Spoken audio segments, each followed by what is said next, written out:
देखो जैसा कि आपको टाइटल से पता है कि नाम ही है भूत बंगला। मैं ये कहूँ एक बार भूत बंगले में आके देखिए, आपको बड़ा मनोरंजक भूत बंगला आपको आपको गुदगुदाएगा, आपको डराएगा, आपको लेकिन आपको एक मीनिंगफुल मनोरंजन के लिए भी आपको बांध के रखने की कोशिश करेगा। मुझे एज एन एक्टर काम करने में बहुत मज़ा आया भूत बंगला में। कॉमेडी ऑफ एरर और स्लैपस्टिक इसके तो जादूगर है प्रियदर्शन साहब, क्योंकि इसमें ये एक्टर तो वो मजे हुए होते हैं, क्योंकि कॉमेडी की 12 ब्रांचेज होती हैं। स्लैपस्टिक कॉमेडी, रियलिस्टिक कॉमेडी, मनोरंजक comedy, innovative comedy, black comedy, comedy of error. तो ये स्लैपस्टिक कॉमेडी और कॉमेडी ऑफ एरर का जो कॉम्बिनेशन पर्दे पे लेके आते हैं, जब जब प्रियन जी के साथ काम करने का मौका मिलता है तो बिल्कुल मैं ताज़ा हो जाता हूँ और स्टूडेंट और बन जाता हूँ कि अरे इसमें तो और भी मजा आया। चुनौती तो हर समय हो रहा, बचपन से बच्चा इतना छोटा हो तो हाँ उधर मत जाना, हुआ है या भूत आ जाएगा, या उधर मत जाना भूत आ जाएगा, ये उधर मत जाना, उधर रात में अंधेरे में। तो पता लगा जब से जन्म लिया है आज तक डर ही तो रहे हैं, हर जगह डर ही तो रहे हैं। या तो जब अंधेरा होता है तो रात में गाना गाते हैं, और या उजाला होता है तो नहीं तो चारों तरफ है तो नहीं। तो ये जो डर हमारे घर घर में, हर मोहल्ले में जो बच्चे को खेल खेल में जो डराया जाता है, एक्चुअली ये डर जीवन भर जाता नहीं है। और उस डर में हम लोग तो भूत बंगले के माध्यम से आपको एक मनोरंजन रूपी भूत बंगला दे रहे हैं। आइए तो बड़ा मज़ा आएगा आपको। प्रियदर्शन जी के साथ काम करके हमेशा नया हो जाता हूँ, क्योंकि प्रियदर्शन जी हिमसेल्फ एक इतने अच्छे एक्टर हैं, इतनी अच्छी उनकी टाइमिंग है, और उन्होंने जिस तरीके से अलग अलग वैरायटी भरे, मतलब साउथ और भारतीय सिनेमा के अलग अलग एक्टरों के साथ अलग अलग तरीके से उन्होंने काम किया, एक नहीं कई सारी फिल्मों, उसका प्रमाण है। तो मैं ये कहूँगा कि प्रियन जी जादूगर हैं, और जब जब मैं उनके साथ में जुड़ता हूँ तो मुझे लगता है कि मनोरंजन रूपी विज्ञान का फिर मुझे एक विद्यार्थी होने का सौभाग्य मिला और कुछ करने का मौका मिला। फिल्म के दौरान कोई ऐसा सीन जो आप इंस्टेंट बना हो, इम्प्रोवाइज किया गया हो आपके द्वारा? नहीं, मेरे द्वारा नहीं, लेकिन एक बार ऐसा हुआ कि ये बात सच है कि हम लोग, अब अंधेरा थोड़ा सा था और हम लोग थैला लेके 2 लोग जा रहे थे, शाहजहांपुर की बात है, और दोनों ही छोटे थे, 9th में पढ़ना, 9 5 14, 12 14 साल के हम। एक ब्रजेश कुमार श्रीवास्तव हैं, मैं हूँ, एक पुलिया क्रॉस कर रहे थे, अचानक बात करते, अचानक 30 फीट की एक ऐसी मूर्ति आ रही है, ऐसे ऐसे करते हुए हम लोगों को ऐसे पकड़ने को, जब हम लोग जो चिल्लाए, और सच में 2 मिनट तक तो समझ में नहीं था कि ये था क्या। दोनों ने देखा प्रॉपर और लौट गया, वहाँ कुछ भी नहीं था।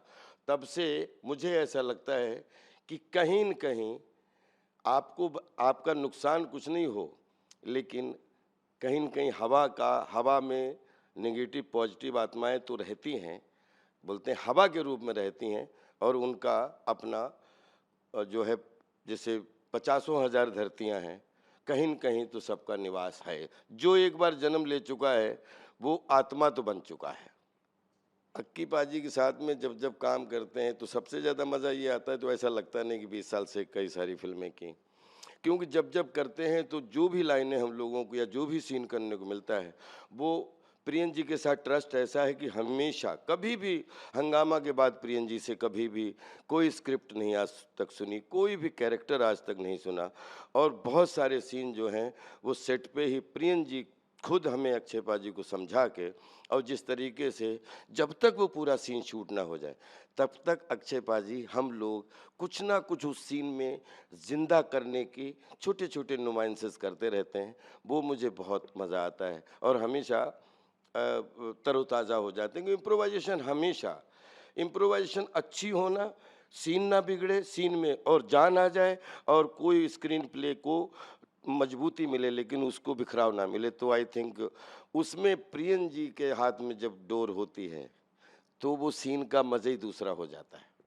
परेश जी पोस्टर में दिख रहे, असरानी जी भी पोस्टर में दिख रहे, इनका इनका कितना है फिल्म में? असरानी साहब के साथ तो खैर परेश भाई तो एक बड़े भाई की तरह हैं और थिएटर से हैं, और उन्होंने देश में थिएटर की बहुत बड़ी सेवा की है और आज भी कर रहे हैं, और फिल्म इंडस्ट्री की बहुत सेवा की है। तो उनके साथ तो एक बहुत ही अलग तरीके का हमारा जो है गिव एंड टेक फार्मूला रहता है। फिल्म में और साथ में असरानी जी हों, तो ऐसा लगता है चूड़ी बना के असरानी जी उसके नग बन जाते हैं हमेशा वो चूड़ी को बनाने के लिए, उसमें नग का काम करते थे असरानी जी। असरानी साहब के साथ में क्या बोलूं कि फट्टा टाकीज़ में उनको शोले के रूप में देखा। कहाँ फट्टा टाकीज़ शुरू करके कभी सोचा नहीं था कि पिछले 20 साल असरानी जी के साथ एक नहीं 20 फिल्मों में काम करने का सौभाग्य मिलेगा। और असरानी जी ने उनके जैसा ग्रेट एंटरटेनर भी नहीं देखा, जिन्होंने 250-250 लोगों की यूनिट बिठा के 1-1 घंटे खुद इम्प्रोवाइज़ करके जो है कुछ दिनों पहले तक। और आज असरानी साहब हम लोगों के बीच में नहीं हैं, लेकिन एक दिन सबको ही जाना है। ये फिल्म, ये चरित्र सब उनकी याद में है, पूरी जनता खूब इसका एंजॉय करे, सब उनके लिए ये समर्पित है। और कि उनकी अंतिम फिल्म ये थी और उनके जाने के पहले उनके साथ में स्क्रीन शेयर करने का सौभाग्य मिला। बस आप जहाँ भी रहें, लव यू। और इस फिल्म के साथ में एक अच्छी चीज़ है कि इस हॉरर युग में, जहाँ पे मनोरंजन में हॉरर मनोरंजन को बहुत रिस्पेक्ट मिल रहा है, उसमें एक बहुत अच्छा मनोरंजन देखने को आप सबको मिलेगा। बस यही कामना करता हूँ। आखिरी में आपको व्यक्तिगत रूप से कॉमेडी या हॉरर ज़्यादा क्या पसंद है? अभिनय, 3 डायमेंशनल अभिनय, दुनिया का कोई भी कैरेक्टर हो उसको जीने की तमन्ना का अभिनय।